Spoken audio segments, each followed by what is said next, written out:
Hey now, welcome to the Dirty Side of the Track, America's leading Formula One podcast. That's Rob, I'm Brian. Today was the Qatar Grand Prix. Next week is the Abu Dhabi Grand Prix, and somebody will be the World Drivers' Championship. How you doing, Rob? Um, you've managed to make everything sound so more exciting in your intro than actually happened over this entire race weekend. So for that, I commend you. For the some of the false starts to the pod this week, I don't commend you, but no one will know. No one will I, know this is start number three, and since we are unless we one tell them. take one take ponies, the three starts is a weirdo. And I said someone will be the World Drivers' Championship. I meant champion. It's not going well over here, and I'm stone cold sober. Maybe that's the problem. Maybe that is the problem. Yeah, I saw Spanners put a tweet after the sprint, which said that sprint could have been an email. And After the sprint I'm or the race? after the sprint, and I'm willing to say that race weekend could have been an email. And I know that Agreed. sounds bad, but you know what? If I'd only woken up on Monday morning to read the report and go, oh, three-way shootout in Abu Dhabi, I would have enjoyed it just as much. But we'll, we'll get there. We'll get there. We will skim through some news and social, as is always the way with back to backs, and definitely when it's part of a triple header, there ain't a lot that goes on, really, No. other than hauling stuff from one part of the world to the other. So there's not really enough time for news. So it's slim pickings on the news front. Brian's got a couple of videos, but it was Thanksgiving here this week, so we were Right. all eating too much and getting drunk, so That there is wasn't as my much video excuse. watching going on. Right. Um, then we'll talk about what was equivalent of watching paint dry. But we'll make it sound exciting. Yeah. Yeah. Go Qatar. Woo! Yeah. Woo. It's always the best race of the year Held in Qatar. at this We time of the season. so we will then preview Abu Dhabi because it is at least going to be something to look forward to, even if the way that we got there this weekend wasn't the most exciting. So let's jump in with something that caught us all by surprise. I pinged Brian in the week. I think he didn't believe me. Did not believe me. Um, Adrian Newey, the new team principal at Aston Martin, did not have that on my bingo card. Here's the thing I really didn't understand is the Christian Horner's coming back to F1 rumors were hotting up. Yeah. And the smart money was on Aston Martin. And I said to myself, all right, so when Rob sent me the note, I had just a couple hours earlier read more of the Horner to Aston Martin rumors. Rob says Adrian Newey, team principal at Aston. I'm like, get the hell out of here. There's no way that's right. And then I got a couple text messages with the same note, and then Rob sent proof. It's like it's on the Formula One website and everything. I was shocked by this.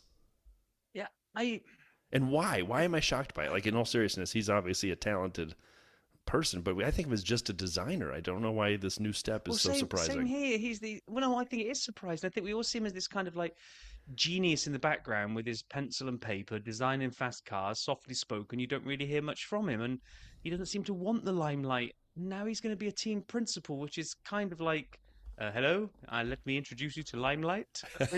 It's it just does seem a bit bizarre, unless they're going to maybe try to mimic the McLaren setup, and it's going to be more like a Adrian is like an Andreas Stella, and they're going to put someone in there to take the limelight and Like a be CEO type role. yeah, maybe. I don't know. I don't know. What I do know is it's happy fourth birthday to us, kind of. Birthday of the origin of the idea, if not the first episode.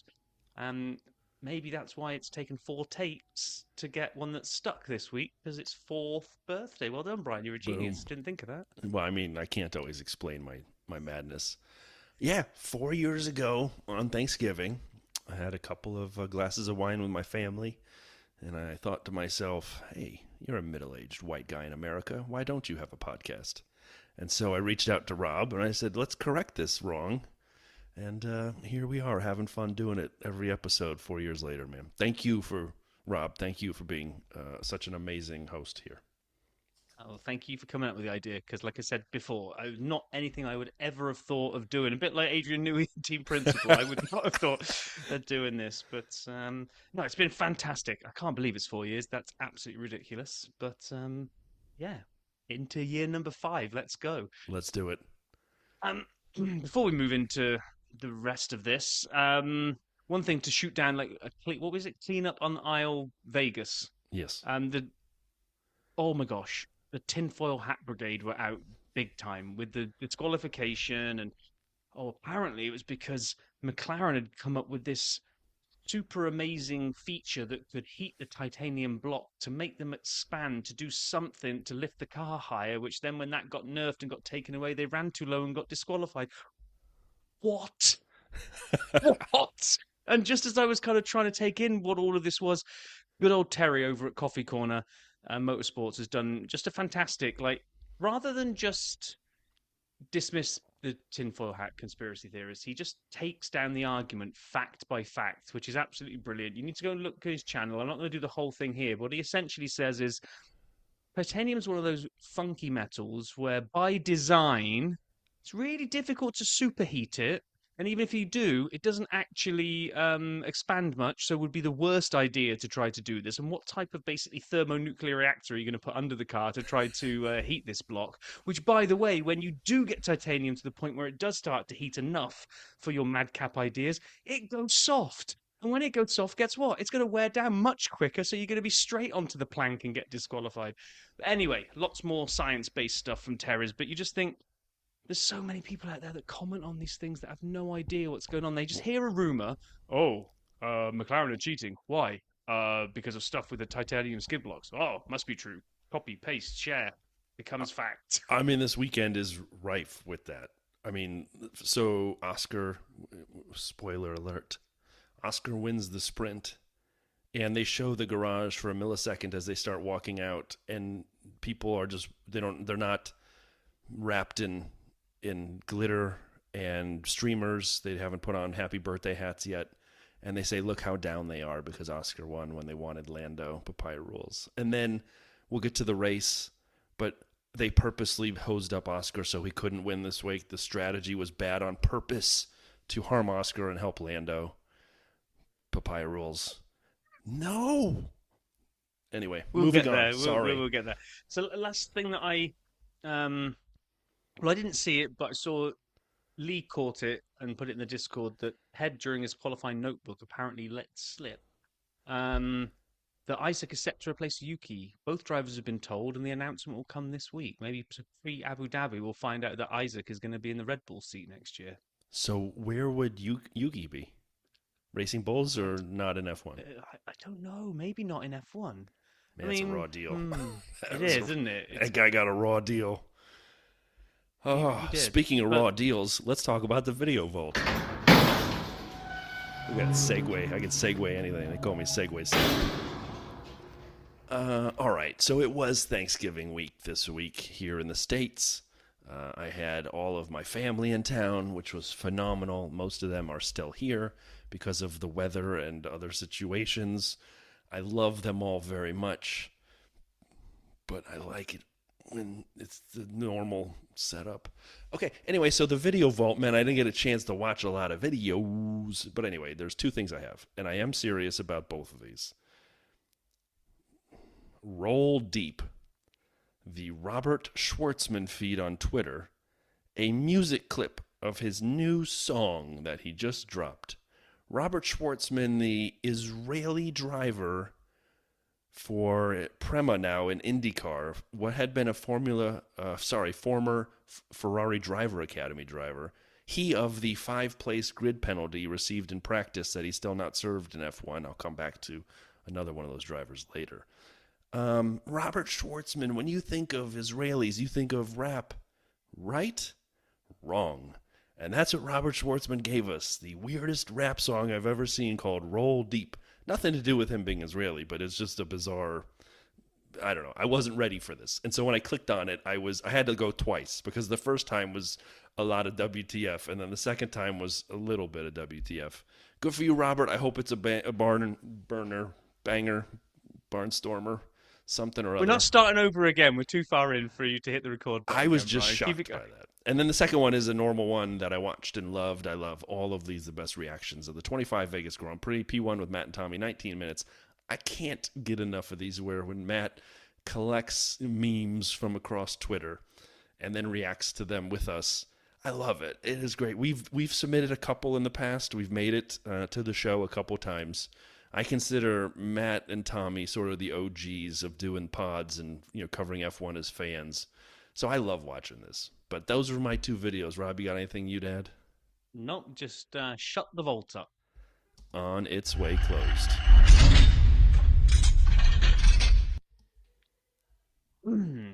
Right. Race weekend. Practice. Practice. Didn't see a minute of it. None Did of you? it. Nope. Okay, great. Okay, so Sprint Qualy. I did see Sprint Qualy. Our good old friend Track Limits was going to pay a visit a number of times. I thought the gravel was supposed to fix the track limits. Well, and then they were all getting track limits at turn 10, where it's like on the outside of the where there's no chance to put gravel because it's where another part of the track merges on when they do MotoGP and other race layouts. So, but also I think they hadn't honestly thought. They always think that track limits is people on the outside of a corner exit where you've gone too fast and you go past, or if you cut the corner, maybe, but not usually going out wide prior to a corner so you can slingshot your way around it from a better angle. It's like the drivers went, ha ha ha, look at this new trick we've got up our sleeves. Like, no, wrong. You're still going to get done for track limits. Unbelievable. And the whole weekend, not just from SQ, not just from the sprint where they were having times, black and white flags and track limits, but again in quali and then again in the race. I know. I'm like, did you not get the memo? And they're like, oh, it's really hard to see that from inside the cockpit. These guys drive 215 miles an hour, and they can spot the braking point and then hit an apex, but they can't see the outside of the line at turn 10? No, they see it, and they're doing it on purpose, and they don't care. So we had in SQ1, not really anybody strange in there that we lost, which unfortunately really hurts me as a Ferrari fan because it's becoming less and less strange to see Mr. Lewis Hamilton. I was going to say, how are you playing the Lewis one? I still think it's strange. It probably is. It's the strangest of the packs. You got Colapinto, Gassman, Lawson, and Stroll. You're probably not going to bat an eyelid at any of those 4, but just the way it's been going recently, it's not hitting me. I was like, oh my gosh, we lost Lewis in SQ1. It's like, oh, we lost Lewis again, because it's kind of happening a few times now. But it is becoming far too regular and will become far too regular. 2 notes I had from SQ1, because the whole McLaren disqualification situation from Vegas took so much time to really understand, digest, appreciate, get through the tinfoil hattery of it all. I'm like the dog with the collar on your neck. And whenever anyone says anything to me about skid blocks and skid plates, I freak out because of that. So I'm watching Max go around the track in SQ1, leaving a trail of his skid plate material, titanium or whatever it is, wood, I don't care. It's aluminum, as you would say. Nice. You like that, huh? I know it's not that. But anyway, the point is, no, he's leaving a trail of it all over the track, and I'm like, what is going on here? I'm having the same shock reaction. And you say Lance going out isn't that big a deal. Agreed. Alonso was second. You can't have one Aston Martin in 16th and one in second. I had to explain to my family who was in town. Oh, don't worry about it. His dad owns the team. I'm like, oh right, he'll be fine. We also had I'm not sure if this was in SQ1. What day was the 28th?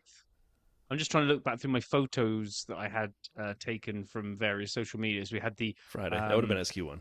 It would have been SQ1 for Yuki Tsunoda and having Bottas on track. Oh yeah, that was correct. Once again, Valtteri. I'm not sure where it was in SQ1 or 2 because Yuki gets all the way through.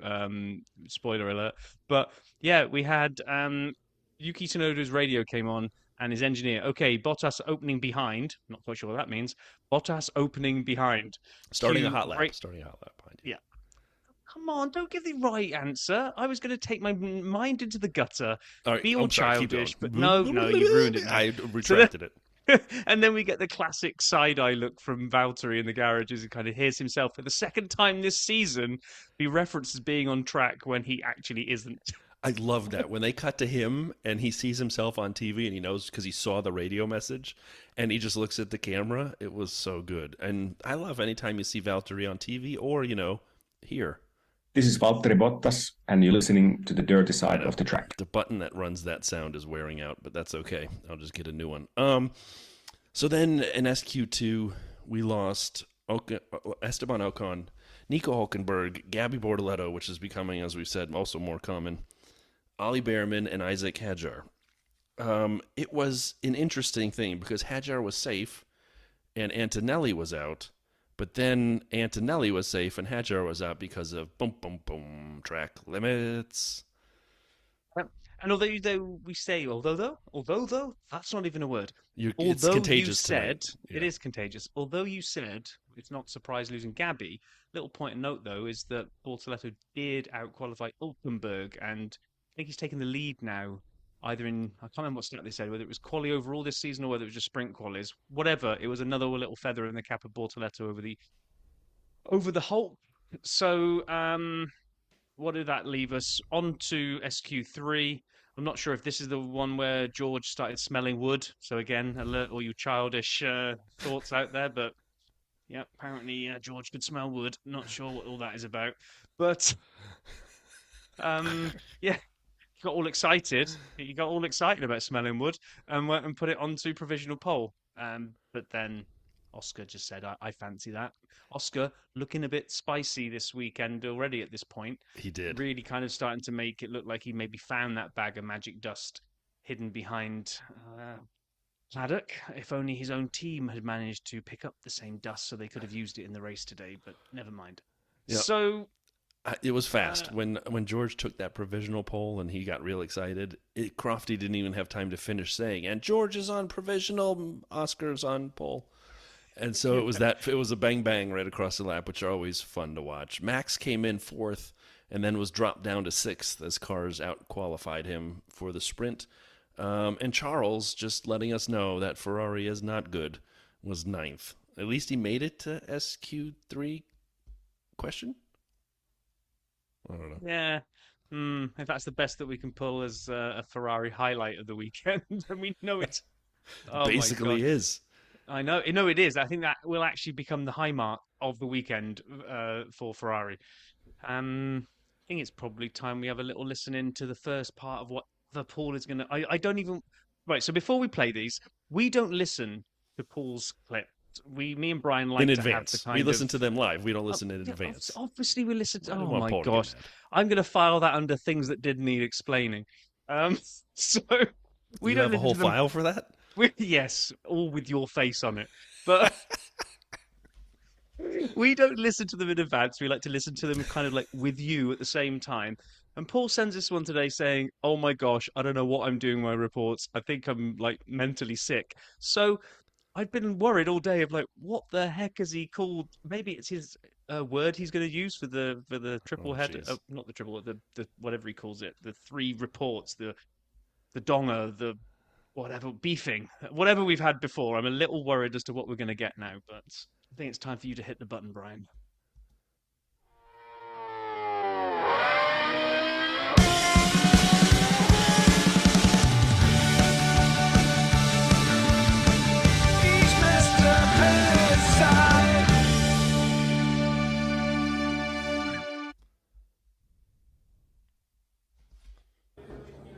Hey now. Well, I mean, I won't lie, I completely forgot to do a review yesterday. I've just realised as the cars are lining up on the grid that I didn't do one. I'm going to go to somewhere a little bit more quiet before I start this, which is just around this corner, I think, although there is a helicopter above me. That's slightly better. Anyway. These are weird three races, really, and I will tell you for why. It's because, well, it's weird for me. It's not for everyone else. Well, not everyone else in F1, but for like 99%. Because it's a triple header. So most people would have gone from Las Vegas to here. That, in fairness, is fine. I went home for a few days, which is very, go away helicopter, which was very, very well received. I put my Christmas lights up, which you might think is early. It's actually not, because, like, this trip sees me go to here, then go to Abu Dhabi. Abu Dhabi. Abu Dhabi was a lady I once hired, and anyway. Then and then I'll go to Australia. Then don't get home till like the 23rd of December, and by then Santa's sack is bulging, and he needs to let his sack explode over the world. So I won't have time to do a lot of that sort of stuff. Anyway, let's go back. So, what's Qatar famous for? Obviously, playing music. Did you get it? Like guitar. I'll move on again. Actually, Abu Dhabi was excellent playing the guitar the night I met her. Oh God, why does this always go so wrong? Anyway, so I don't. If I was to cut messages or review them, I'd probably do them a little bit better. But I start talking, and my brain's slightly warped. You probably figured that out by now. So I start talking about random things like the pizza last week, you know. But I swear down, pizza should have a better base, and we can touch on pizzas in the off season. I will come on to a review with you guys. That's not helping right now because Qatar is famous for cows, obviously. It's unbeknown to anyone that the cow is a very popular animal here. Why is a cow popular here? I can hear you all asking. Cows? I don't know. But purely based on that, this is going to be the first milking of the triple header. And the last triple header sprint weekend of the season. What happened yesterday? Oh, I practiced. Didn't really see a lot of it. I like these sprint weekends. I think like the one practicing is really, really cool. So, you know, it sort of like saves our boredom from having three of them. And it is a challenge for people. But what we then had is qualifying, sprint qualifying, obviously. Sprint qualifying. Lewis Hamilton. Let's just leave that there with Qualy 1. I don't get how he's struggling so much, if I'm being honest with you. Like, it is very odd. I mean, don't get me wrong. He was a little bit screwed, I guess, at the start of the lap. But he's just, you know, I don't know. That's a really tricky one with Lewis. I really feel for him as well, because it's not his nature. And, like, he is outstandingly good. And anyone who thinks he isn't, anyone who thinks he's past it, you are wrong and you're stupid. End of story. The bloke is a genius in a car. He's excellent. It's just this how cutthroat this sport is. You know. Yeah, we had a few. Let's say the regular dropouts. You know, I mean, Stroll obviously. The only real surprise, like Yuki wasn't in it. To be honest with you, and we're gonna, you know, we'll obviously talk Qualy 2 with Yuki because obviously, you know, if he's got through Qualy 1, he's naturally going to be going out in Qualy 2. He's just got lucky because the car's not very good. So we got a Qualy 2, and again, I can't say there's a mass amount of surprises. I mean, Kimi was lucky. I think that was Qualy 1 actually, but in Qualy 2, so Yuki got through that one too. I was pretty mad. And then we go to Qualy 3, and it's all like usual sort of battlings, apart from Yuki, who out-qualified Max, who, by the way, was very angry at his car. His car's bouncing like an idiot was my favourite Maxism of the weekend so far. Zebedee being one of the most famous characters who used to bounce, and I don't think I've ever referred to Zebedee as an idiot, so not sure where that reference has come from. Is a child on a bouncy castle an idiot? I think this is a debate we should have. Anyway, this has been going on way too long now. Oscar Piastri back on pole, very interesting. I'd love to see him have a really strong weekend just to set things up. So let's see, sprint race is about to start in 7 minutes. So I'm going to go back downstairs, take aim at this helicopter who's flying over us again. It's getting really annoying now. And let's see how the sprint race goes. And I'll get back to you hopefully tonight. And then, well, yeah, that's the first milking done. Anything can be milked, in case anyone's wondering where the milking reference comes from, but famously a cow can get milked. Goats can get milked. It's not a cow, is it? It's a camel that is famous for here. Where have I got cow from? I'm going. Wait, so let me make sure I understood this. He said cow but meant camel the whole time.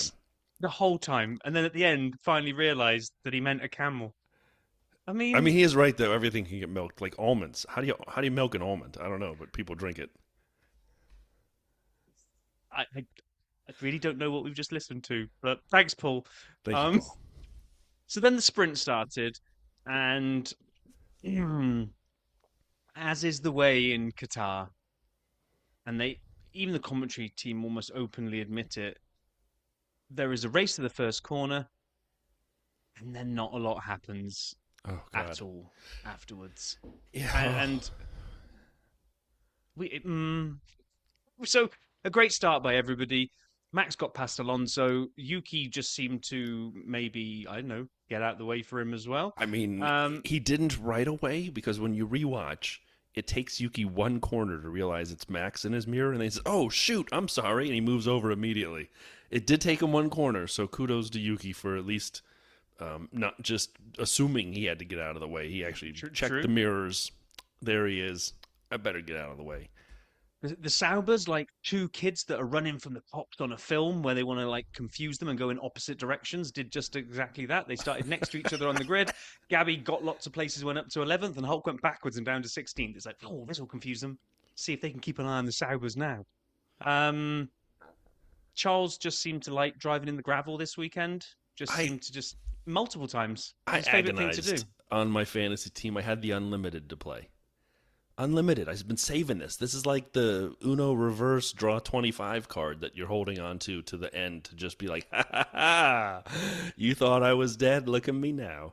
And you got to have Max. You got to have the McLaren boys. I had George. I had my constructors were beautiful, McLaren and Mercedes. And I'm like, who's my fifth driver? Is it Kimi? Is it Charles? And I sat there and I debated, and I said, I love Charles. He's going to pull one out here. I can feel it. And every time I watched him spin around, go off the track, go through the gravel, I said to myself, did he know he's in my team this week? And that I could have had anybody I wanted, and I chose you, Charles F. Leclerc, and instead I got this stinker. He knew. He knew too well. Good for you. Good for you for still playing. That's at least you were agonising over something. For about 12 seconds, but anyway. You're in there keeping up the fantasy algebra and keeping it going to the end. So good for you. I only had one question because really, me and my son were heading off out, and he was driving, so I was watching F1 TV in the car, which meant I couldn't do notes for the second half of the race. But as I put here, moving to car. No more notes to do, but then again, nothing actually happened. The only thing I wanted to ask you a question, because I saw it happen a couple of times, I don't know if you saw it, was that Lando kept getting in George's DRS at the start of the straight, and then at the end of the straight, when the timing board updated, he would be 1.2 behind. Now, I've never seen this where DRS, which makes you go faster, makes you slower, and therefore you can only be in it when you're under a second. How do you continuously come out of that section more than a second behind? It was just, it was confusing, but also at the same time, the most exciting thing that was happening in the sprint race because, I was watching some grass grow. That was pretty cool. And I was watching some paint dry. And then, the sprint was over and Oscar won it. Yay. Yay, Oscar. I was trying to explain to my dad that just because the cars are close doesn't mean it's a good race. And he goes, well, what do you mean? And I was lucky enough, I think it was maybe lap 6. It was early, it was the first half, where I caught a picture of my favorite part. And this will come back again in the next race. Fernando Alonso's in 6th place. Let's put a pin in this, everybody. Remember this. Everyone just write it in your brain. Fernando Alonso, 6th place. This time, the DRS train he was leading went to the end of the pack. The whole thing. That's the longest DRS train I've ever seen. That's like a 75-car train he's got running there. Alonso, Antonelli, Sainz, Hadjar, Albon, Bortoleto, Behrman, Leclerc, Lawson, Ocon, Hulkenberg, Stroll, Hamilton, Gasman, and Colapinto. Lap 6, so it's not like they just started. All within DRS of each other. And you know how many of them passed each other? None that I can remember. Nothing. I was looking at the finishing order. So Oscar won it. Russell came in second. Then Norris, Verstappen. So no, I mean, it was just, other than the first few little swapperoos at the beginning, I don't think there was a single. Was there a single overtake in the entire? Other than Charles going off into the gravel and people went past him, because I would call that losing places, not overtakes. Right. Yeah, he started 9th and ended up 12th or 13th or something like that. I can't remember. It was not good. The most interesting part was then the safety car, Bernd Mailander, said, I'm going to get in on this DRS train. And they didn't tell anybody. You have to go back and look at the onboard, the backwards camera from Colapinto. The safety car actually got in on it, too. He was having so much fun. He opened his DRS, and we had an extra car in the train. No one noticed because everyone was asleep. So with that, we were giddy with excitement to look forward to qualifying. And it just seemed like Groundhog Day. I was almost thinking, have I accidentally put the wrong picture when I copy-pasted in who we lost in Q1? I was like, Colapinto, Stroll, Hamilton. Hang on a minute. I need to go double-check this. But no, the presence of Yuki Tsunoda snapped me back into reality that he couldn't qualify well twice in a row. So he decided he was going to join Esti Besti, Lewis Stroll, and Colapinto and going, do you know what? This track's awful. There's going to be no overtaking. I'm just going home. I mean, he might as well catch a flight home. And then, sadly, even in the next session, Q2, we didn't lose anybody of particular surprise. Albon, Bortoletto, Behrman, Lawson, Hulkenberg. I mean, yes, Rob and I are F1 fans, just like everybody listening, just like you. I could make an argument for every single one of those drivers in Q2 that they could have made it to, to Q3, and we should be surprised. But you know I'd be lying. So let's just move on to Q3. Ferraris, they just stink. They stink. And in Q3, we end up with Leclerc 10th. 10th. He was at least 9th in the sprint quali. In main quali, 10th. Thanks, Charles. And I'm sitting here looking at my fantasy team. It's like when you have so many, if you go horse racing and you put a complicated bet out there, like a parlay in a lot of sports, and you hit 5 of the 6 things, and you're like, oh, yeah, I'm about to make big money, baby. And then you watch the 6th person go out and do whatever they're doing, and they break their leg, poop their pants, and fall down. You're like, oh, God, Ferrari. Just, why you got to Ferrari me, Ferrari? Anyway, that was the bottom of Q3, but the top of Q3 was exciting. I mean, it wasn't.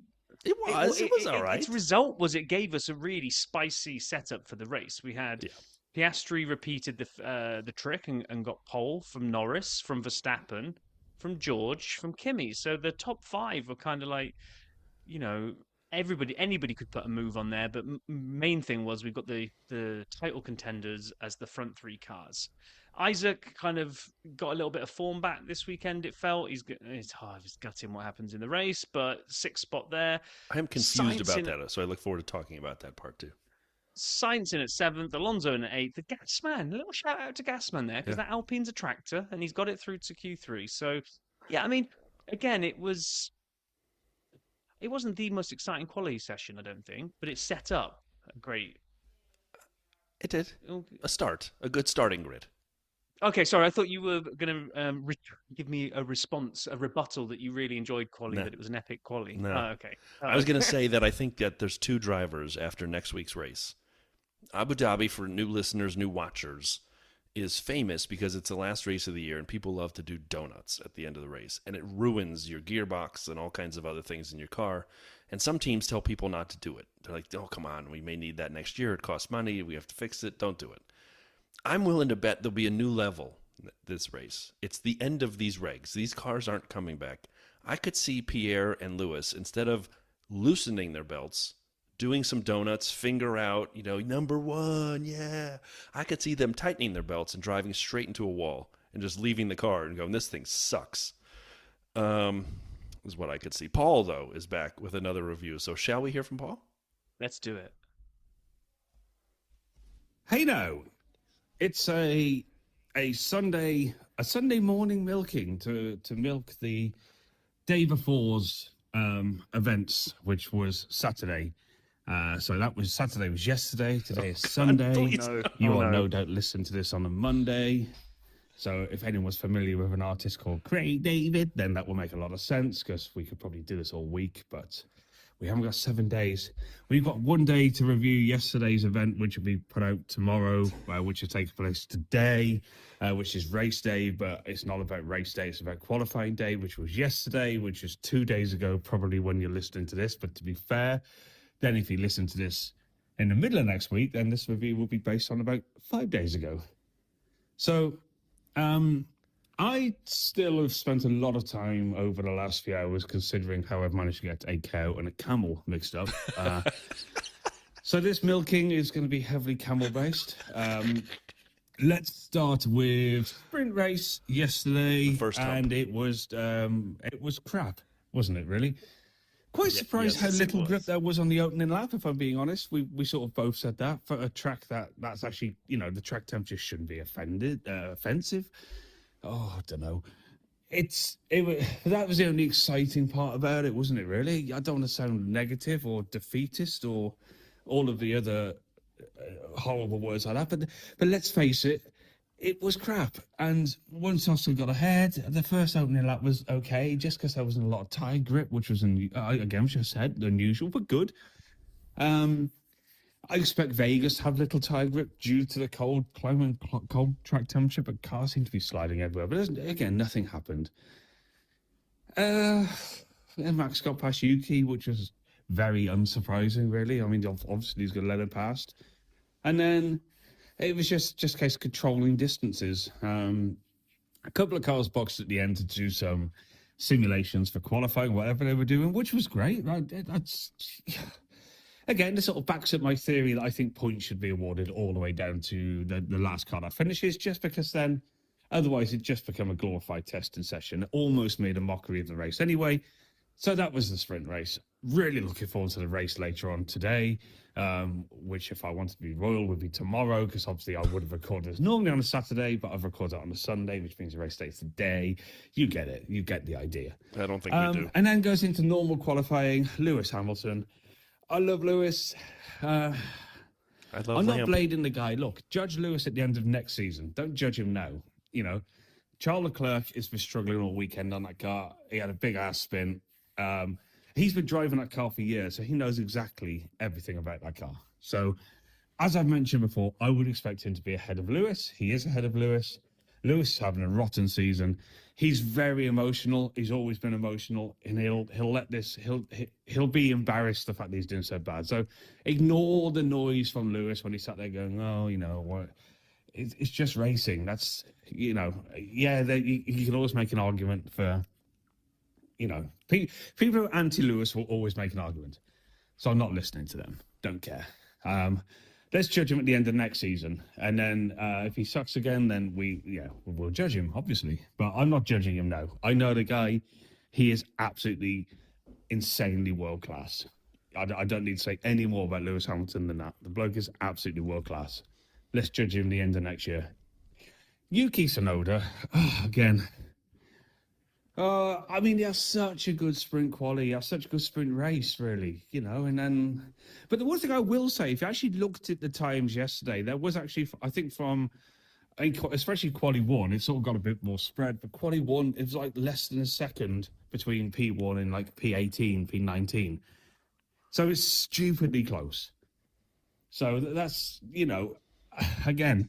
When you're talking about driving around a lap with however many corners and you're less than a second slower, and you think you suck as well when you're like 7/10 down. And actually, again, I know I've said this before, if you judge 7/10, it's just no time. So that's what it is. Like, but again, the usual cars are where they are. I don't think we got any real surprises. Let's say apart from Lewis. Then Qualy 2, again, nothing really. Berman out qualified. Ocon again. No, everyone's sort of let that one go under the radar a little bit, haven't they? We're big Ollie fans here. You know, Ocon's a very experienced guy. Again, you've probably got that first season in the seat syndrome, but then so's Berman. So you can't use that excuse there. I think Berman just had a really good year. Bortoletto seems to have dropped off the marker a touch as well, which is, I guess, a little bit odd. But yeah, that's where we are. And Qualy 3, there was a bit of an incident, I think, at the end with Lando. I think these things always get escalated. At the end of the day, it's P2. So you got P1 Piastri, P2 Lando, P3 Max, I believe, unless I've got that wrong. And that's going to make for an amazing first corner, because that's the only race that's going to be worth watching today is sadly the first corner. I hope I'm wrong. No. And Max has got to go balls out to try and get ahead of Lando, because I think if he finishes behind Lando, he's out of the championship. So I think it could be explosive. I think Max has got to be Max aggressive, which would be good. The best result for all of us fans would naturally be for Lando to get DNF, and I don't want to sound horrible when I say that. I'm just being honest, because then that makes Abu Dhabi absolutely sensational, which is something to look forward to. Because at this stage, I am not looking forward to this race this afternoon. I think it's going to be drab. Luckily, it's on at the same time as Chelsea versus Arsenal. I'm about to fly to Abu Dhabi anyway, so I will be sat in a bar drinking lemonade, obviously, for all you cool kids out there. And I will be watching, hopefully, both events. And yeah, it could be a depressing old day. But anyway, that's the second milking. I'm going to jump in the shower and put milk all over myself. Now that, folks, is an image. Hey now. I don't have a booing button. Do I need one? He's putting milk on himself? I didn't even want that image, but yeah, not good. All right, so that gets us to the race. Oh boy, oh boy, oh boy.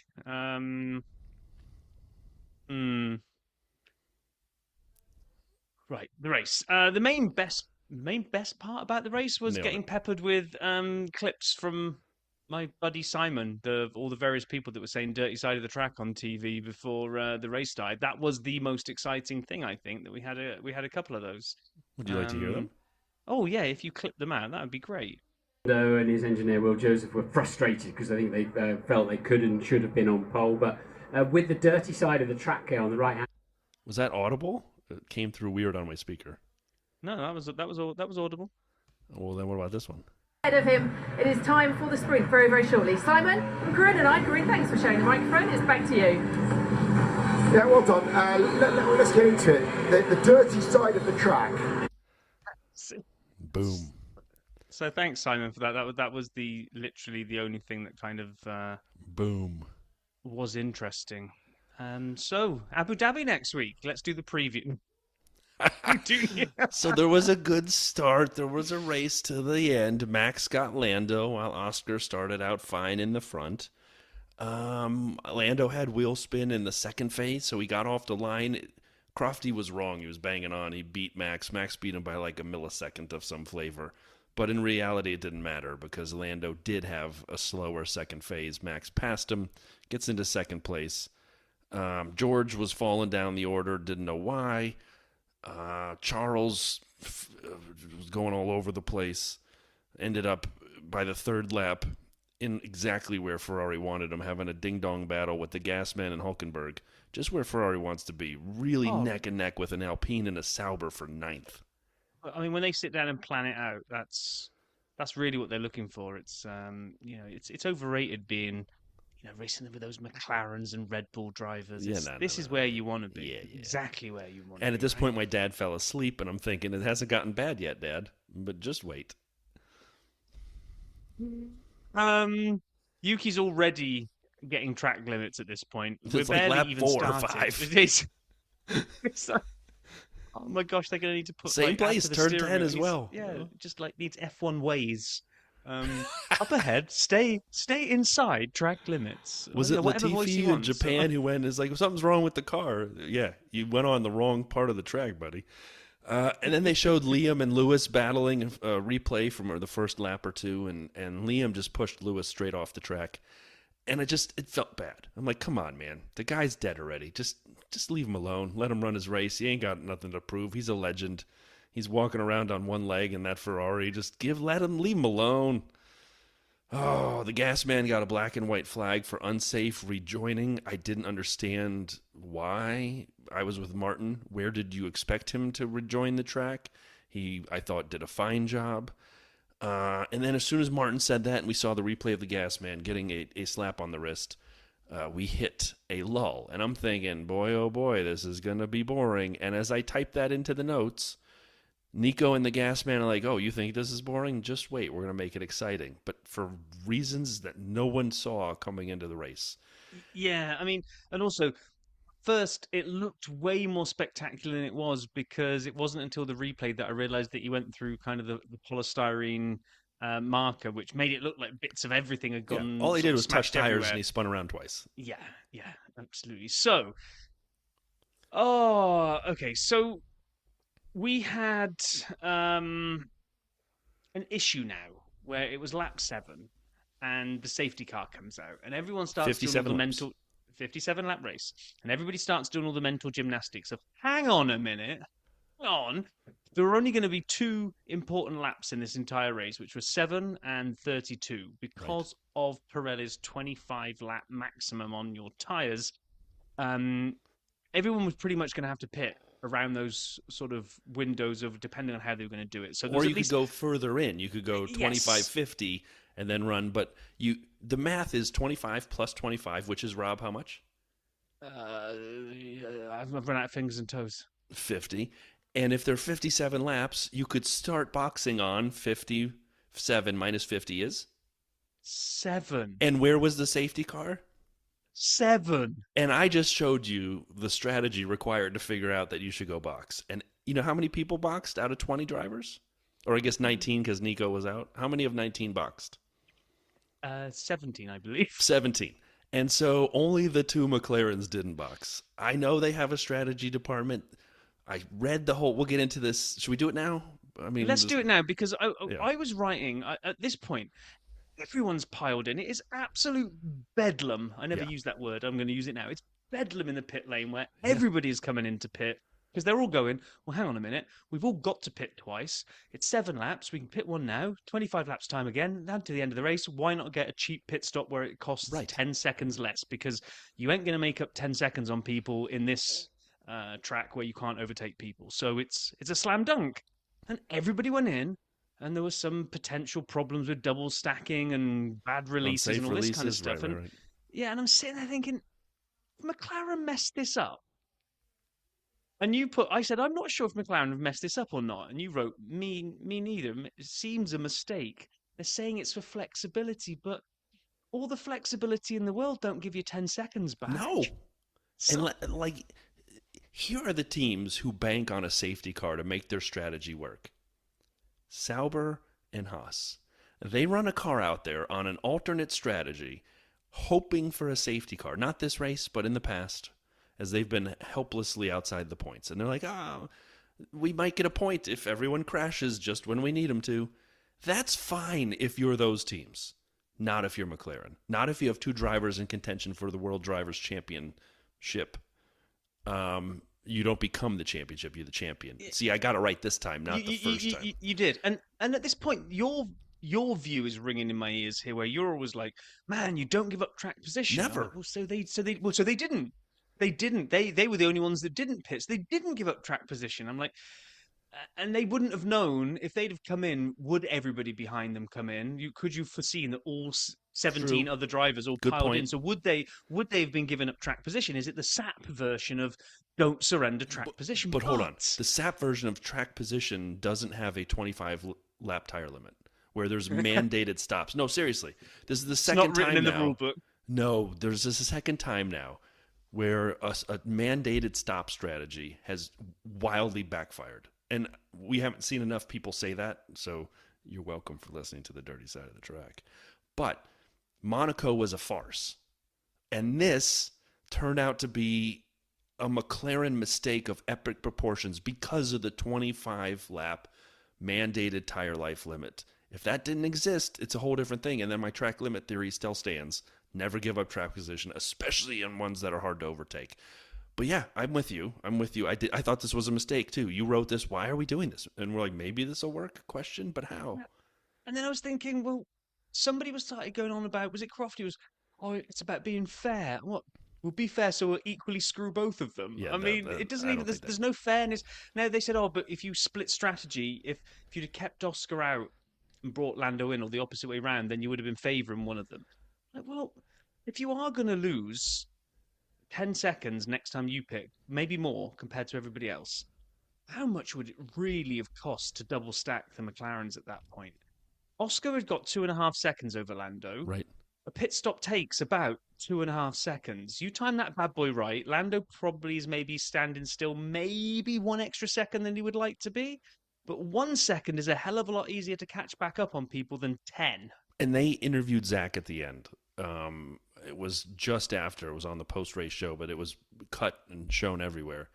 And they said, would you have considered a split strategy? And he said, no. We went into the race with a strategic perspective, and we followed it. That's what was faulty. And they said, well, if you'd known everyone was going to box, would you change and have boxed? And he said, no, because you don't let others dictate your strategy. You dictate your own strategy, which I liked. No, hold on. I do like that. I don't like throwing away all your planning because someone else made some kind of crazy play, and you're like, oh, God, we're wrong. No, you put in the time. You put in the simulations. I think, hot take, that only having one practice session here at a much colder Qatar than usual on these tire limits, not enough race pace simulations and time with tires. They didn't know what the hard tire was going to do. They didn't know enough of what to. Okay, I'm trying to make McLaren feel better. I think it's worse than this, Brian. I think it's worse than this. I think every time you hear them talk about strategy, they talk about having this. We've got our strategy. We're not going to get influenced by others. Great, commend you for that. That's fantastic. But what it also seems to come across as, and what we go into the race deciding we're going to do is what we're going to stick to come hell or high water. I'm with you on that. So when a safety car crops up at lap 7, like the most sensitive lap of the entire race to swing the whole thing one way or another, they've looked down their note, like, check notes. No, we're not. We're going to push this tire because we look after our tires. We can probably do 25 at maximum pace while others are nursing it. So, nope, don't come in. Sorry? All 17 of the others are coming in? No, we've got this. We will make up this while we can push and everyone else can't. You remember the Wet Hungary when it was only Lewis who retook the light and everyone else had boxed? That's basically what this was. They're driving around, before they even caught the safety car. They're driving around like, wait, where's everyone else? Like, are my mirrors broken? I don't see a single person behind us. Wow. There was chaos in the pits, or as you say, bedlam. And Kimi boxed, and I was watching this. I thought it was George because I'm so used to George leading. I have a stat on me being wrong about that. Kimi's waiting to get service, drops down, and he's sitting there for like 2 seconds, and George is behind him. And I'm yelling, why is he not going? I didn't notice the fact that I guess in this case, 15 other cars were going by right on their left side in the pit lane, and the whole world is basically doing a version of the unsafe release. I was sitting there getting angry, but then I realized it was dangerous. I'm happy they held him. But yeah, man, that was wild. Yeah. And then really it just became damning. What I wanted to see, what I was hoping more than expecting, was that Pirelli was right and that 25 laps was kind of the limit for these tyres.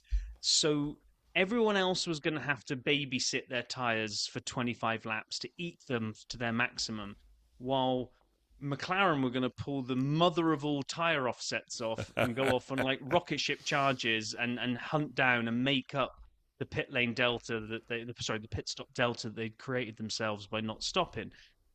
But it didn't really take very long to realise that wasn't going to happen. The most exciting thing we were going to see was, could the McLarens come and build a big enough gap so when they come out, they weren't behind Alonso? That's it. That was it, and that was exciting moment of but then you also nothing knew to do with Max right. or George or any of those guys. Is will they come out ahead of Alonso? And it was at this point where we also knew that they had made a mistake. The minute they weren't building a lead over Max that was sustainable and growing, but instead was sitting at 4 or 5 seconds, you're like, oh, this is not going to work. Flexibility won't matter. You're not going to catch them because now you have full long pit stops, no safety car versions. You're going to have to box twice, everyone else at this point once, and you aren't going to build enough lead to maintain that above where you need it to be. So you're right. They had to get in front of Alonso, and I would like to highlight something. As they were figuring this out, Crofty and Martin actually figured this out, and I'd already typed it and taken a picture, so I was ahead of you blokes. Alonso was leading yet another DRS train. And do you remember when I asked everyone to mentally write down Alonso, 6th position, DRS train, all the way to the end of the pack? Well, guess who it was in 6th position? It was Alonso. Guess who was behind him in the DRS train? Hadjar, Russell, Leclerc, Behrman, Lawson, Tsunoda, Albon, Hamilton, Bortoletto, Stroll. They go to 16, and then Colapinto couldn't hold weight and get on the train this time. He missed the last car. But so that, once again, we have the world's longest DRS train, and no overtaking was happening. There were no dive bombs into turn 1. It was basically just a procession. It was getting really boring, and all we had to do was basically wait for lap 32 for more pit lane bedlam. And that was another thing I hated about this whole mandated thing. We all knew there was no strategy coming here. Now everybody had to box on lap 32. They couldn't go a little bit earlier. They couldn't go a bit longer because of the mandated 25. They had to go at lap 32. So we knew it was coming. Everybody dived in.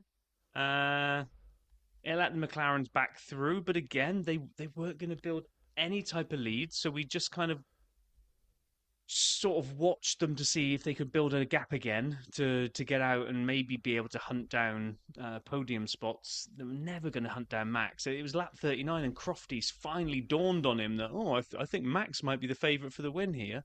No, Sherlock. I mean, it's like, oh my gosh. So then we had Piastri did start pulling away. He did actually start building out a decent lead. It was quite weird how he was pulling away from Lando, but Lando couldn't drop Max at all. Lando was just I don't know what was going through his head at this point. Like maybe he's still stewing on the whole dropping the ball at lap 7. But Oscar was trying to put down a marker, but he knew he couldn't pull out. He knew the length of stop he needed on Max. And quite frankly, the people even around him were going to be tight. So I love that Oscar gets on the horn and he's like, hey, what if we just stop earlier and on fresher tires, give me a chance to try to hunt them down? Because I'm not going to build enough of a lead on these tires with them on their tires. I'm done. Like if we wait to the end to lap 50 and I come in, I got no chance. So on 40, he asks, and we come in early. And they do. And they box Oscar in a 1.8 second pit stop on lap 43. I'm happy they listened to Oscar. That was the only positive strategic move from McLaren this weekend. And then Lando's was longer. They came out behind Carlos. It can't be. It can't be because they favour Lando. They couldn't have done a 1.8 second for Oscar and a 2.7 for Lando. Because remember, right? Papaya rules means total fairness, but favour Lando. So, right. Yeah. So if they do favour Lando, they really screwed the pooch there because they, like you say, they dropped Lando in behind Carlos and Kimi. So now he was going to have to go and overtake, which isn't a word we've used today at all. And it took him a long, long time to get Kimi's spot, and I don't think he would have if Kimi didn't make a mistake. Yeah, no, I agree. He just seemed to just not get close to him at all, and that it kind of shocked me because I thought. Because we've missed it. Because we're so bored about this whole race, we've missed. Oscar did get somebody. Did he get Kimi? Was it Oscar when he got Kimi pretty quickly? But okay, back on lap 30. He closed in on him, got him done, dive bombed on the inside, knew he had to get it done, didn't want to sit behind for another lap and said, that's how it's done. Lando had multiple opportunities to do exactly the same thing and just never did. I think you're right. He would have still been stuck behind him now if it hadn't been for Kimi running wide. And it does actually change the championship slightly, those 2 points. But yes, I mean, he obviously did it on purpose. He as we're recording this a little later in the evening, he's made all of his social media black because of all the death threats he's been getting. At least that's the quick note I read right before we came on air. Yeah, people are giving an 18-year-old Kimi Antonelli grief that they think he did it on purpose.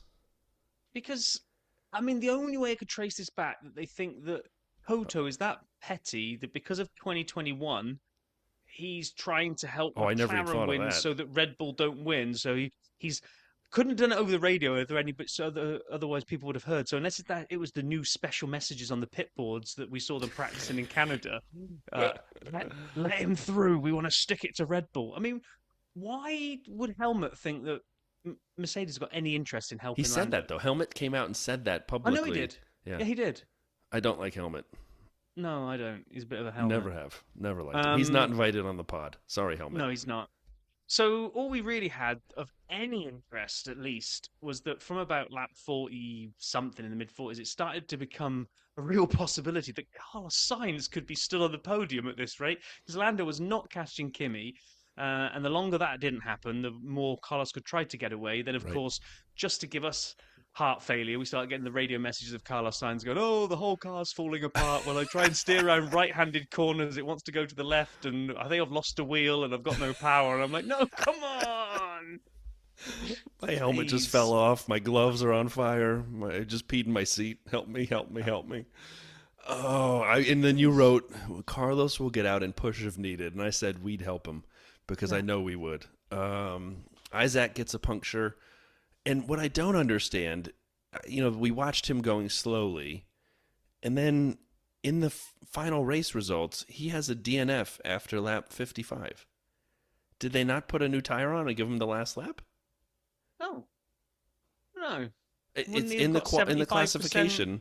He's classified, so it's not a not classified. He classified an 18th, but it says lap 55 DNF.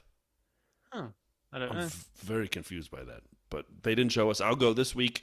I'll go back and watch the onboard and figure out what happened. But as of now, I don't understand that. My favorite part, as we kind of close this, is as we see Oscar at the end. They radio him, second place, and he goes, "I'm speechless." And that was not in a good way. Max, in the interviews with the podium finishers, said it was an interesting move by McLaren, is the way he phrased it. And that's Max being about as PC as Max can be. So kudos to my guy Max. That was awesome. And then Carlos finished third. We'll get into the stats on a Williams podium, which is awesome, awesome, awesome. But he looks out there and he says, "Where are the Ferraris who threw me away? Oh, I'm sorry. Are they 8th and 12th? And I'm on the podium in a Williams." Yeah, and like you said, quietest cool-down room ever because they were all asleep just like we were. It was terrible. So, okay, let's take a quick look at this. What that meant. If I can actually get my... It was Max from Oscar from Carlos, obviously on the podium. Lando in 4th. Kimi 5th because of that little snap of oversteer, which then got him on the dirty side of the track, and then he went off again. George. Kimi ahead of George. I have a stat on that we'll get to. Fernando in 7th. A nice 6 points paying position. Charles did come home in 8th. Just to you say that he did, but only him and Fernando only benefited from Isaac's puncher. Let's just remember this. That's really 6th. A 9th for Charles.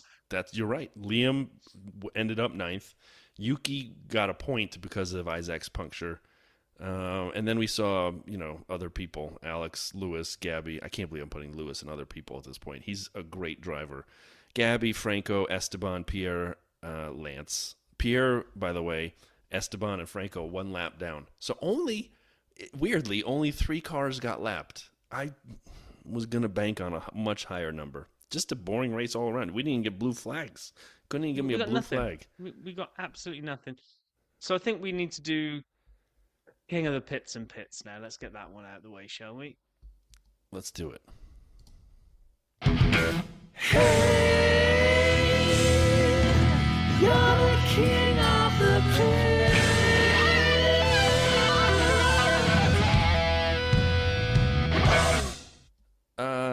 Would you like to go first, or shall I? I'll go first. I think you went first for King of the Pits last week. Do you know what? I mean, it wasn't the most fantastic weekend going, but I being Rob, am going to give King of the Pits to Oscar because we've been beating him up for his lack of magic dust. Yes. For many, many, many races now. Since Zandvoort, he hasn't known which way's up. And this weekend, he's gone and got sprint pole and converted it to a win. He got pole position in the race and he's come home second. And he would have won it if McLaren hadn't screwed the pooch. If he'd have come in on lap 7, I think Piastri takes that win. So I think he's done everything in his power to win that race that weekend. And he's still kept himself in a shot of getting the driver's title next week. So, yeah, Oscar's my King of the Pits. I am going to say Carlos Sainz. Yeah, fair enough. That was very close for me as well. Yeah, you could have said Max, too. If you'd said Max or Carlos or Oscar, I would have agreed. I'm going to say Carlos. He started the season horribly, and he even sort of loosely acknowledged that. It felt discombobulated. He had, random torque injections or whatever happened. I don't remember if this is Miami or Australia. The point is, it was looking bad. He's looked pretty good the last handful of weeks, last handful of races. Handful, I'm saying. So 5-6 races. I'm excited for him. I like where Williams is going. We said this when they started the season.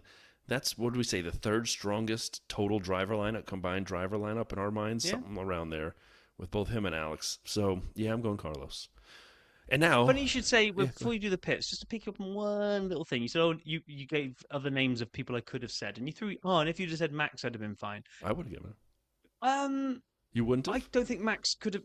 Right, me and you, between us, in the last 4 or 5 races, he's had 3 of the last 5 King of the Pits, rightfully so. This weekend, he wasn't great in sprint quali. In fact, he got out-qualified by Yuki. Did nothing in the sprint. In quali, he came in 4th, I think it was, or 5th, because he had to make up a couple of spots at the beginning, which he did. And then I would say only took the race win this week because McLaren screwed up royally. If McLaren get that right, I don't think Max wins. So Max is a fantastic driver, and I can't believe we're going to have a 3-way shootout next week. But I think he got gifted that big style today. I don't think it was anything. I couldn't give Max King of the Pits today because I don't think he didn't won that race. He was given it. I agree a little bit. To err is human. To not err is Max Verstappen. He doesn't make mistakes. The car was bouncing like crazy. It was porpoising. He was bitching and moaning about the car the whole weekend. He bitches and moans every week. Well, yeah, he does. But hold on. Lando had too much wheel spin in the second phase and gave Max second place. Max didn't have a problem with his start at all. McLaren's strategy let them down. Red Bull didn't have a problem with their strategy at all.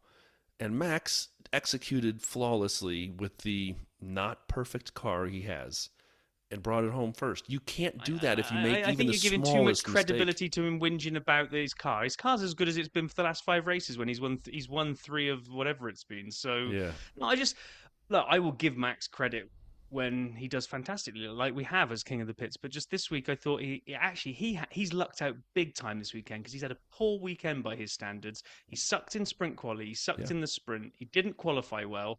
And then, he's capitalised on a gift he's been given, so he had to bring it home. But he will be laughing his ass off coming away from Qatar going, how the heck has that happened? Yeah. Because, you got to be there to win it. And speaking of the pits, let's talk about Rob being in the pits. Oh, sorry. You're the pits. I have my answer locked and loaded. You go first. Pirelli. Oh, all right. I didn't see that one coming. I mean, the whole ridiculously that we had this weekend is all down to the fact that they can't actually bring tyres to races that allow us to go racing.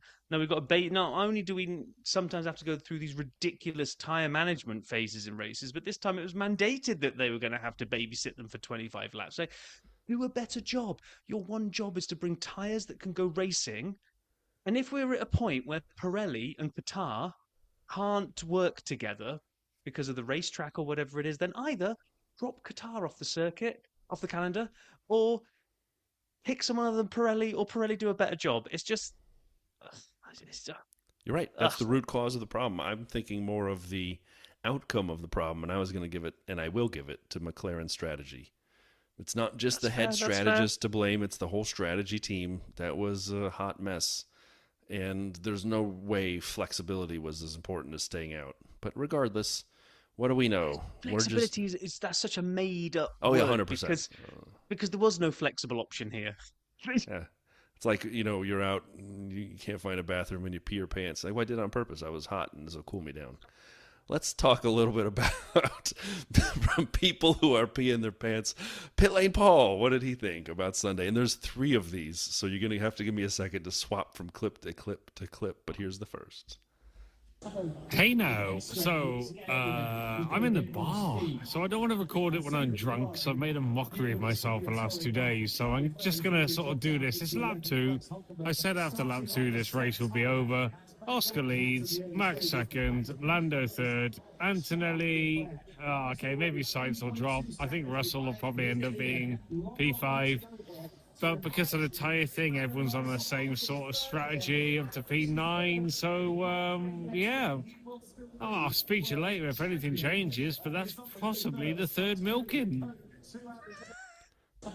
Is it the 3rd milking? Is it the last thing we'll hear from Paul? Well, we all know something happened on lap 7. Let's hear what Paul had to say about it. Well, blow me. That's an early safety car. Okay. Well, I mean, it's to sort of make it a little bit exciting, so I think I've jumped too soon with a little snatch of a milking there. We can analyse the incident till the cows come home. Hey, roll back to the cows. But, I mean, at the end of the day, I don't blame Pierre for that. If you look at his steering angle, he's the same. He's just understeered. The corner tightens. I think that's purely racing. I agree.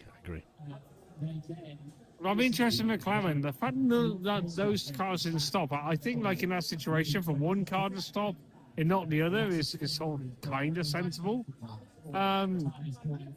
It sort of makes this race a little bit fun now. I didn't expect a safety car. I didn't bank that. I thought cars are just from 25 laps in box. So, maybe advantage Max here. Woohoo! Football starts in 10 minutes. This is interesting.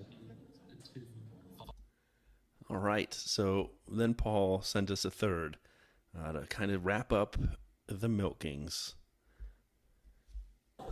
Okay, it's a 3.3 milking. Let's go for it.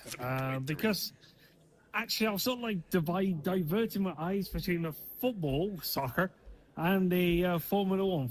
I don't know. I'm not going to do it. And it was as bad as I thought it would be, the race. I won't lie to you, it was. And I'll tell you, I mean, look, I mean, you might find it exciting. I'm just gonna have my 2 pence worth on this, and the reason why I found it so bad, and the reason I found it bad was because everyone knew their strategy. It was just 25 laps, so it was almost like you know, I mean, the safety car at the start, which is you know, you can't plan for that, so there's no point planning for that. It's just one of them things. McLaren, in my honest opinion, I think McLaren screwed it up today, if I'm being honest. I think, like, they're trying to be so equal, which is fantastic. I like, you know, there's nothing wrong being equal. And from a team point of view, if you then box one of your drivers and not the other, then you're just going to get all the people saying you're favoriting people. Favoriting? Let's pretend that's a word. In my honest, humble, and uneducated opinion, it's easy now in hindsight to sit there and say what you could and should have done. If we could all do that in life, we'd all be millionaires, and you know, we'd have 4 kittens and probably a cow to milk rather than a camel. So it's easy to sit here and judge.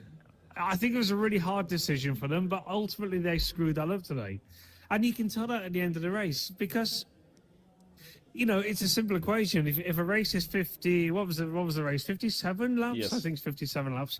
And you can only do 25 laps on a set of tyres. So, alas, if you have a safety car after 7-8 laps, the natural thing is to box into the safety car Paul's doing the when same you math we lose did. the less amount of time. And then you've only got to do one more stop with your 25-lap-old tyres. 2 times that equals 50, plus your 8 you've taken away for your safety car. I mean, literally the in same rocket math. science. So by not boxing your car, you're forcing yourself into a position where you're going to end up in exactly how it turned out. So, weird by Kimi at the end. I thought that, you know, I don't know what that was all about. That was odd. To let Lando through. But listen, let's not look at negatives. And I'm going to be honest, let's not look at negatives. Let's look at positives. We got another great showdown in Abu Dhabi. It's still advantage Lando. And, you know, you be stupid to bet against Lando. You know, and the only reason I say that is just literally the points needed for the finish, positions, X, Y, Z, all of that gubbins. But it does set us up for a brilliant finale, and I think we should be grateful of that, because I think that's something which we've been robbed of the last few years. So let's not be negative. Yes, the race was poor. Yes, the race was terrible, but it's actually given us something to look forward to for next week. And if we don't have anything to look forward to in life, what's the point in living? I'll leave it as there. And to all the cow fans out there, I apologise. To all the camel fans out there, I also apologise. That was the 3rd milking of probably 8 milkings actually this week. And I hope you all enjoyed it. You know, it's subjective, isn't it? What I find uninteresting, someone else is going to find interesting. It is as simple as that. What I find absolutely fantastic, some other people are not. It's like the Sap Man in tyres. Rob Vale finds it absolutely repulsively boring. I love tyres. I used to be a tyre man. So I'm on Team Sap. Yeah, baby. But, you know, we all have interests in different ways. So don't judge. Everyone live life, be happy, stroke a dolphin, stroke a camel, stroke a cow, and milk the life out of everything. Speak to you in a few days' time in Abu Dhabi. More camels, bye. What are we supposed to say? That was so good. At least that's something interesting But compared to the race. But your correlation is not necessarily of time of like duration of review to race quality. So shorter duration, crappy race. It's the amount of the time of the review talking about the race. So when the race is bad, Paul gives us 1 minute of the race and 4 minutes on camels, or 2 minutes on pizzas, and so forth. So like I looked at it and I'm like, there's a lot of time left, and he's wrapped this thing up. Where are we going next? I was signaling to Rob, I'm like, there's more coming. Paul, thank you, man.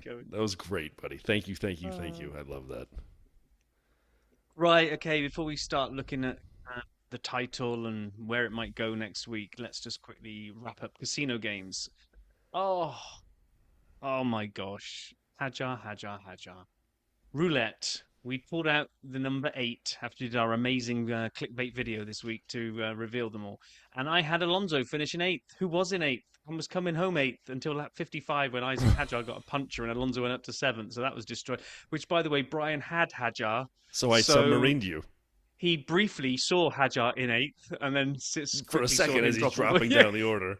I forgot it was 8th and I forgot it was Isaac. But yeah, I should have taken a picture of the screen as he went 6th, 7th, 8th, 9th, 10th, and then somehow DNF. But okay. Yeah. Blackjack, you had George and Isaac. So I told you I went all in on Isaac, and he really posed me up here with the DNF. You got 8 points for George coming in.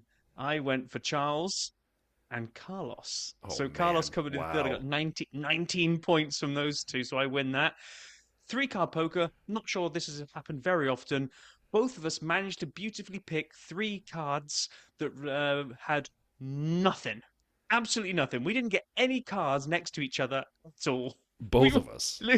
Both of us. How are we the hosts of America's leading Formula One podcast if we can't get at least one car next to the other? I had Oscar Charles Lewis. Nope. Yeah, no. They couldn't have been more separated. Yeah, you were at least closer. You had Max to Lando. Ooh. To George. But Kimmy got in the way. So... yeah. Nothing. We had nothing. So what that means there is my little blackjack win there takes me 1 point ahead in the casino games, 21-20. However, you didn't do a golden podium. You had Max, Lando, George, so you got Max to win. That's it. Your 3 points there.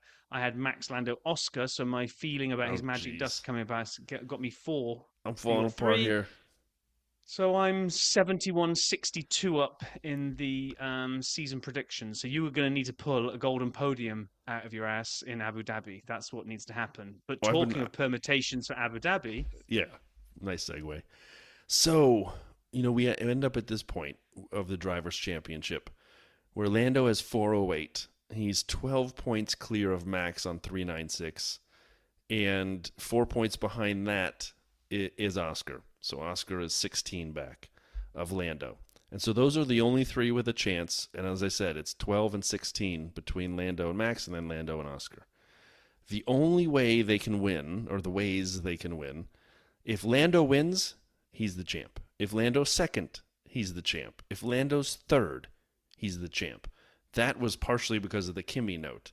What they messed up on the broadcast, and I just want to be clear, is if Lando had stayed in 5th, and been 10 points ahead of Max going into Abu Dhabi, Martin and Crofty were trying to figure out, they would both have 7 wins. Correct. But if Max won Abu Dhabi, doesn't matter where Lando finishes. As long as he was third, they would tie, but then the count back goes 7 wins each, and then it goes to the next thing, which is second places. They failed to acknowledge that Max would have won Abu Dhabi. He therefore would have had 8. And so they would have stopped the count back there on wins. My point being, if Lando finishes third and Max wins, now Lando wins the title. It would actually have been Max in that scenario. So, Lando first, second, or third, he wins. That's it, clear as day. If he does any worse than that, then it opens the door first for Max and then for Oscar. So, if Lando finishes 4th, forget Max for a second, hold him out. If Lando finishes 4th, he still wins over Oscar. If he finishes 5th, he still wins over Oscar. It's different from Max because of those 4-point differences, because the lower you get in the rankings, in the finishing, the less points. So the differences matter more. And at that point, if Lando's fourth or lower, Max can win with a victory. And at this point, actually, he can win quite a bit the way it looks. So if Max finishes first, Lando has to be fourth or worse. That's about his best chance, because if Max finishes second, Lando has to be eighth or worse. And I don't see Lando coming home eighth or worse unless there's a mechanical or some other issue. That's really, in my mind, the big wild card. If they all finish the race on the track, I just can't imagine Lando finishing lower than eighth. And so to me, if Max wins, can Lando finish third or better? That's the way I look at it. Yeah, and I hope he's grown. I really do. My big worry is that he's been on the verge of it for ages, and then all of a sudden they've allowed Max to come charging back into this thing. You know when he could have got or should have got his very first win, and didn't change his tires? Wasn't that in the rain where he spun out? Oh, in Russia. It was in Russia. I couldn't remember where it was. I hope it doesn't get to him. I hope the pressure doesn't get to me, does something stupid and finds himself kind of flailing down in like fifth or sixth. Oh, God, please while no. Max is out up front. It's going to be something to watch. It's going to be, and I know you've gone to town on some SAP stats for this. So do you want to dive into your statistics? Would love to. SAP Stats Sleepy Qatar Edition 2025. All right, Abu Dhabi, which we'll be heading to in a minute to talk about and in a week's time to race at, will be the first championship decider involving more than two drivers since 2010. As you heard, our 4-year anniversary of the podcast was 2021, where there was a two-way battle, but we are not talking about that. Verstappen won the Qatar Grand Prix for the third consecutive season. He's the first driver to win it without leading the opening lap. Two stats I loved, and these couple of these are here from Sean Kelly. It was his 70th career Grand Prix victory, but it was his 50th while wearing the number 1 on his car. I like that stat for reasons I can't explain. It was his 7th Grand Prix win this season. He's now tied with Oscar and Lando. I just talked about that. So if he wins and Lando finishes in third in the scenario where Kimi was still ahead, count back wins 8. Max would have had it, but now the 2 extra points gives Lando that buffer. He could still win from third. Piastri finished second and lost second place in the Drivers' Championship to Max. So Piastri, even though he found his magic dust, has somehow found a way to even drop further in the standings of the World Drivers' Championship. But he ended his 6-race run without a podium finish, which is not a good way to finish the season. P3 for Carlos Sainz, my driver of the day. Makes him the first Williams driver to score multiple podium finishes in a season since 2015.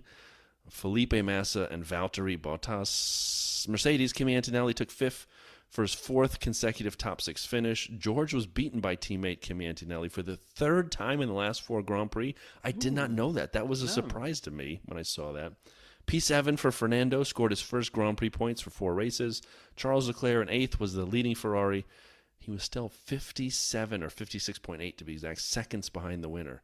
Dang, son, that's almost a lap. That's 20 seconds off being lapped. P9, Liam Lawson's first ever points for the Italian team in the Qatar Grand Prix. And Yuki Tsunoda took P10, meaning he scored points in both the sprint and the Grand Prix and lost his seat, apparently, according to Lee on the Discord.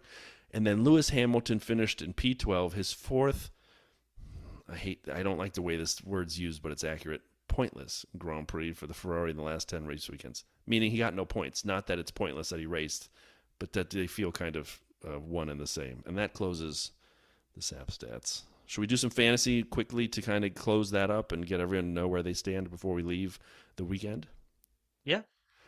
So we did not do Vegas because the DQ messed everything up when we were recording in Vegas, just to close this. And there is a T-shirt. So Gabe Kachiga, you finished with 336. Send us an email, IM, carrier pigeon, tweet note, whatever, DM. You get a T-shirt, buddy. So Gabe, good job in Vegas, followed by Gavin, 44th Gear, Naya, F1 Team, Naya, San Gaucho, Asir, Hot Gas Noises, Derriere, Az. Good job, Az. I love that. Wanted on YouTube, Lee, Asham from Ayal, and then Quilla Racing Team, Andre, and Zuzukos from Petros, and then Blacks for Strap-On from Daniel. Good job, everybody. That I finished 23rd that week. Rob finished 28th. Both of us, neither of us, covering ourselves in glory, however you want to look at that. Both of us avoiding any glory.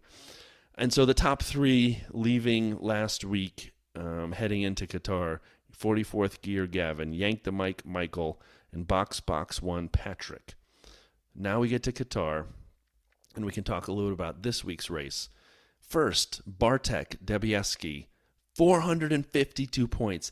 Dang, that's a lot of points even for a sprint weekend. I know he used extra DRS, but Bartek, really nice job. 44th gear Gavin, once again near the top. Yank the Mike, Michael, once again near the top. Papaya Rules, Pato, nice job. Nothing, just an incident one from Ryan. RRM F1 team, Roman. High fives from CD. F1FantasyTools.com from F1FantasyTools.com. As, again in the top 10, Hot Gas Noises, Derriere, and Petros with Zuzukos. Very nice job by all of you. I was 17th, and I played the unlimited smorgasbord buffet, and I screwed up. I put Charles in, and then I used 2X on Lando instead of anyone else, and he finished, a charitable 4th. So that screwed me. Yeah, I would have had, I was looking... I haven't changed my team for a long time, but I realized I should probably finish using the various chips.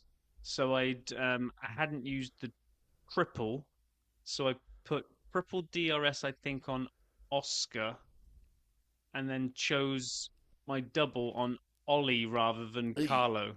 Yeah. I still got 303 or something like That's that, nice. I think. But had I ended up getting like double DNF for Ollie, which was nice. But well, for the season, just quickly, the leader he's walking away with here, 44th gear Gavin. So good job there. Yank the Mike Michael and switch to Plan B Michael Cronje. Both pretty close, but a couple hundred points behind. I don't think that's catch-upable in a single race weekend. And it's a tight run behind that, but we'll see if anyone can catch Gavin. And finally, again, like I said, last week Vegas t-shirt. So Gabe Kachiga, send us a note. We'll send you a t-shirt, buddy. Congratulations.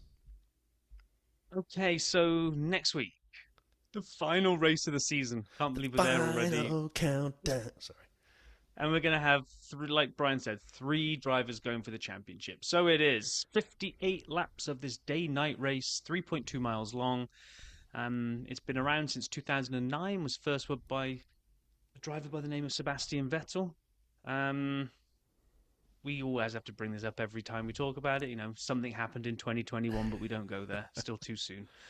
I don't even think Michael Massey can help Oscar at this point. It's too far. No. And last year, the thing is, this isn't always the best race. Like I say, I think we've called it the Abu Dhabi has been our episode for the title for the last couple of years. So yes. I'm hoping Qatar didn't pull a Mexico and give us a good race this year. Abu Dhabi, surely with the backdrop of the title and 3 cars going for it, it has to. But when we look at last year, it was... I put a little footnote for all the things that were happening in terms of Qualy. So in Qualy, it was Lando, Oscar, Charles. Hulkenberg got 3-place grid penalty for overtaking 2 cars in the tunnel section of the pit exit road during Q1. So I don't remember that. Just decided to overtake people through the tunnel. Charles Leclerc received a 10-pace grid penalty for changing his engine, or for a third energy store, sorry. Alex Albon got a 5-place for a 6th gearbox change, and Colapinto got a 5-place for a 7th gearbox change, because basically by this time of the season, if anybody needs to change anything, they ain't got anything left. So we just see penalties all over the place. Now, have I got this right? Turn 1, or very early in the race, Oscar got tagged by Max. Yes. Is that the radio message Yes. when he said "move of a world champion"? Okay, it was. It is definitely at that point when he said "move of a world champion." I don't have that on the soundboard, but it was really funny. I mean, he said, "Oh, that's the move of the world champion, right?" And it was. It was Max being aggressive and going a little crazy. He'd already won it, and so we were debating. It was, remember, the constructors was up for battle, and so Lando had to bring it home because Oscar was now behind significantly. We had Valtteri collided with Checo, early retirement for Checo in his last race at Red Bull. And then it was interesting because it was both their last race, and now they're going to be buddies back on the pit lane for Caddy. And Bottas was going a little bowling last time he raced at Abu Dhabi, hit K-Mag, and he had to retire. Because he retired, he's carried a penalty from that. He is the second driver we've talked about today, the rapping Robert Schwartzman, and Valtteri Bowling Bottas, who went out there with a 5-place grid penalty for their next F1 races. Valtteri, though, will get to serve it. Yeah. And then, like you talked about, the constructors. Lando won ahead of Charles and Carlos to give McLaren their first constructors title for 1 billion years. And our main notes in our show notes as we write to read them out said, rubbish race after the initial spice settled down. So unfortunately, very Qatar-ish, with lots of stuff tends to happen in the first lap or so, then you're kind of done. But I'm just hoping for better. We've got Lewis has won it here 5 times, Max has won it 4, Vettel has won it 3, Red Bull have won it 7, Mercedes have won it 6, and McLaren have won it 2. A little sap stat. Only once in its history has anybody won from any other place in the front row. Oh, God. It was a 4th place starter. Otherwise, everybody in first or second goes on to take the win. So Qualy is going to be rather important for our 3 championship contenders next week. This just in, I'm hearing in my earpiece, Nicholas Latifi has been given the 2nd seat at Alpine for next week. So he'll crash into someone with 10 laps to go, fighting for 15th. So next week, given that Oscar's the most unlikely out of the 3 to win the title, do papaya rules just say drive into Max at the earliest opportunity? No, they've already drafted in Kimi, right? He's doing their dirty work for him. He'll just crash into him for him. I mean, it's I don't remember the race. Isn't it Prost and Senna going head to head in a title, and Senna just drives purposely right crashed, into took them Prost, both out, won on points, wins the title, right? Yeah. If you're Lando and you're going into turn 1 and you're alongside Oscar, you just got to make sure Max, his car's undrivable if you hit him. Do you just accidentally not quite accidentally open your steering wheel out a little bit and cause a 3-car pile-up in the first corner? It was brilliant. You just got to make sure you take a wheel off or something bad. You can't let him drive away and you're stuck with no car of your own. Yeah, it would take some pulling off, and you've got to make it look accidental, because then otherwise, if you can't pull a Schumacher and get disqualified from the championship, but right. It will just be interesting. Unfortunately, I think it will just be interesting to that first corner, and then things might settle down. We do need some artificial spice on this one. We need someone to crash and create a safety car. We need just stuff like that. Otherwise, this one has all the hallmarks of being a bit boring. Even if we're like, what I don't want happening is like all 3 cars, let's say it's like Lando, Max, Oscar, and that's the order they're in, and we spend the entire race writing the notes. Will someone get close enough to make a move yet? No. What we need to do is we need to get the sound of Andrea Stella saying something like this. Michael, I just send you an email. Andrea, I don't read my emails during the race. Oh, man. But come on, let's be positive. Like Paul was saying, we've got to milk this championship for all it's worth. Oh, jeez. Treat it like a camel and hope that, well, someone's going to get the hump, I guess, because they won't win the title. But I'm done. I'm out of camel analogies now. Brian, over to you. May I close us out? That's why I threw it back to you, because I'm done with camels. All right, I didn't know you're done with the pod. Okay, anyway. Everybody, thanks so much for listening. We cannot wait to see what happens in the championship decider to create a champion for the season, not a championship. And see who is crowned champion of Formula One for 2025. And we'll know that in 1 week's time. Tune in then as we debate and discuss what happened in the Abu Dhabi Grand Prix. Everyone be well, be safe. Take care.